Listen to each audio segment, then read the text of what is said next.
رسول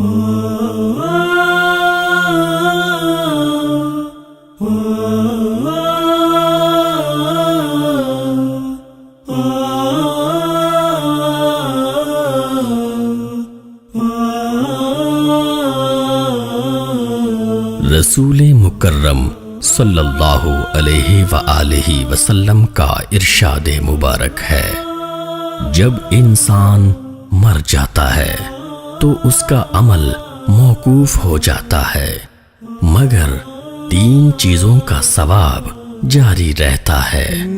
نمبر 1 صدقہ جاریہ، نمبر 2 علم جس سے لوگ فائدہ اٹھائیں، نمبر 3 نیک اولاد جو اس کے لیے دعا کرے۔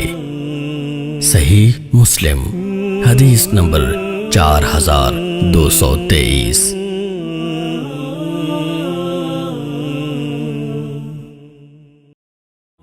کا پیغام سورت اسلام، امن کا پیغام انسانیت کے نام۔